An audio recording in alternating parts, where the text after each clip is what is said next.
Wow, what an introduction that was. Good afternoon. And thank you, Dean Manning, Dean Ball, and Dean Bock for this rare and distinguished honor. And congratulations to the class of 2023. What an incredible day, le dénouement of an impressive academic journey. Congratulations as well to parents, partners, and family members of all the students here today. I can only imagine the pride and joy you must have to see your loved ones graduate from what I understand is the best law school in the country. To the graduating cohort, I consider it a privilege to have been asked to speak to you as you are about to unleash yourself on the world. This moment conjures up the exciting image of a high diver poised to leap into the void. As you know, I am not a lawyer. I can't even say that I have played one on the screen. So, why am I here? Why have I been asked to deliver the keynote speech to you on this pivotal day in your lives as you dive headfirst into a presumably bright but unpredictable future? Well, maybe the reason I'm here is because I happen to have some experience leaping off high perches into scary voids. So do allow me to offer some simple pointers that I've picked up along the way in my career full of leaps and dives. How to Survive the Fall in 3 Easy Steps by Michelle Yeoh. The first one is pretty obvious, but not always easy. Stay loose. My journey from Malaysia, Ipoh, Malaysia, to the Academy Awards stage began with my first love, which was not acting, but dance. I knew at a very young age that my gift was to communicate through movement. In my studies, I found freedom in discipline and focus. I trained tirelessly day and night, drilling my body in every aspect of the craft. More importantly, I trained my mind to be still, to silence the whispers of self-doubt. Dance was my safe place, my inevitable future, and my undeniable path. So I enrolled in a ballet school in England and began living my dream. Unfortunately, life had other plans. I suffered a spinal injury, and just like that, I watched everything vanish into thin air. Life as I knew it was over. With my dreams of dance crushed, I credit the principal of my school for giving me the encouragement that ultimately led me to a career beyond my imagination. It was she who encouraged me to stay loose about my future. When falling, the tendency is to tighten up to brace for impact. But in truth, the safest thing one can do is remain calm, even curious about the shifting world around you. After graduating with a degree in creative arts, I returned home more open to other possibilities outside the box. With this awareness came the freedom to make choices I might not have otherwise been able to. This opened the door to doing a commercial in Hong Kong, then to acting roles and the start of my life in film. Which leads me to my second piece of advice. Know your limits. Although understanding what you can do is essential, understanding what you can't do is pretty important too. This works on 2 levels, both internally and externally. Internally, knowing your limits keep you humble, motivated, and focused on a goal to point your finger toward. Externally, knowing the limits that are set for you by others give you a place to point a different finger. I am talking about the middle one. In other words, limitations set by yourself give you boundaries to respect, but limitations set by others give you boundaries to bust through. As a young woman trying to break into film in Hong Kong, I was confronted with limitations at every turn. Initially cast in stereotypical roles, the demure, docile damsel in distress, I soon realized that what I wanted to play were the action roles, the heroes. Of course, these were then reserved exclusively for men. But I could see that their fight sequences were highly choreographed, and I knew in my bones that my dance training would allow me to excel at them if only I were given the chance.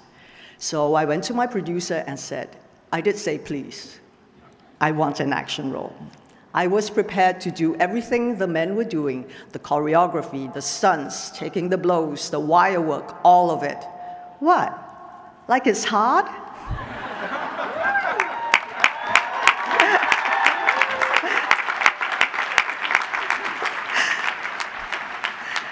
But when the chance finally came, I knew it was make or break. I had that one shot to prove my bankability as an action star, and if I failed, I would not get that opportunity again. So I seized the moment with everything I had, and as it turned out, thankfully, audiences were more than ready for a female star in action comedies. The film Yes, Madam was well received and launched my career. I knew I had made it then when soon after I joined Jet Li and Jackie Chan as the three people who Hong Kong insurers refused to cover. They took one look at the scenes we were shooting and ran for the hills. I wore that as a badge of honor. Eventually, things progressed, and before I knew it, I was regularly running on rooftops, riding motorcycles onto moving trains, and rolling off vans onto oncoming traffic. Don't try that at home, okay? There were injuries, as you can imagine, but with every nick and scratch and bruise and fractured vertebrae, I came back better and braver. Learning how to fall teaches you how to land, and learning to land gives you the courage to jump higher. So when the James Bond producers knocked on my door about a film called Tomorrow Never Dies, I thought, yes, they want me to play James Bond.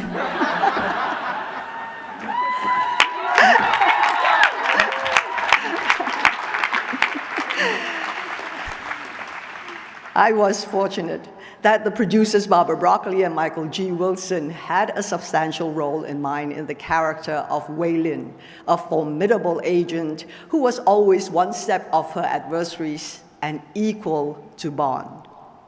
Many regard that character as instrumental in modernizing the franchise and its retrograde portrayals of women. So thank you, Barbara and Michael.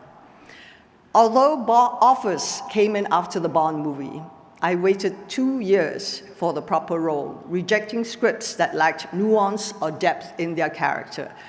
Honestly, there were times I had doubts as to whether I was doing the right thing in waiting. After all, actors want to act.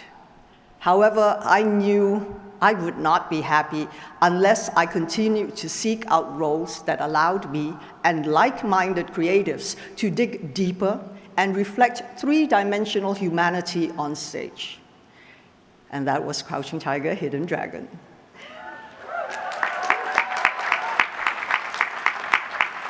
So I must have done something right because I am busier than ever. These examples illustrate the importance of limitations because our limitations become our challenges, and there is nothing like a challenge to keep you working, striving, and pushing for more. Every demeaning role I was offered, every rejection I was handed, and every time someone underestimated me, I found energy and renewed motivation. This brings me to the third and final tip. Find your people. Life is not always a zero-sum game. For every winner, there doesn't have to be a loser. In fact, most success stories are less about competition and more about collaboration. The truth is, I could not have done any of this alone. My achievements are the results of those around me who offered and continue to offer support and belief. There are times where, as much as I don't want to let myself down, I don't want to let them down even more. My definition of community is vast, including my family, loved ones, and friends. But it also includes the other actors, directors, producers, stunt people, film crews, dancers, musicians, and artists with whom I've crossed paths. My community transcends time, in the sense that I stand on the shoulders of those who have come before me, and I am energized and inspired by those who come after me. My community extends beyond people I know personally, which is why representation matters and why diversity on and off the screen have been a major priority for me, particularly for women and particularly in lead roles. When we shine a light on the rich and varied world around us, we empower the whole of our humanity. I can see no better reason to wake up in the morning and get to work. Lastly, my community is not limited to the film industry. In my work as UNDP Goodwill Ambassador, I have witnessed the deep inequalities that continue to plague societies around the world, and I have seen up close how women and girls are often the last to get essential services like clean water and vaccines, especially in crisis. For this reason, I have committed myself in walking in lockstep with their struggle. The prerequisite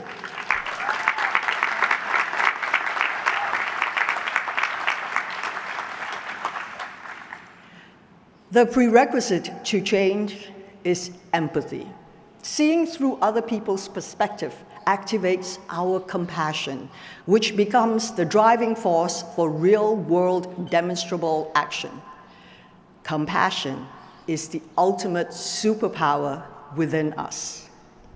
When you are leaping without a safety net, people become your safety net, and you become theirs. So, those are my tips. Stay loose, know your limits, and find your people. But I want to conclude by speaking briefly about that little movie that could. Everything, everywhere, all at once.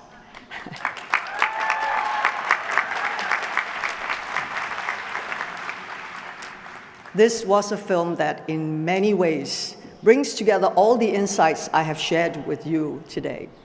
It defied genre, playing loose with free expectations and defying categorization. It flouted limitation by taking a smaller budget and turning it into an international phenomenon. And it brought together a community of creative and talented individuals working with a common passion to tell a universal human story. This was wow, I'm creating waves as I can see. This was a movie made entirely with love that was in many ways the culmination of my life's work. And the reverberations of that love continue to be felt as Everything Everywhere All at Once has caused a tectonic shift in the industry, opening the door to more independent efforts and greater Asian representation.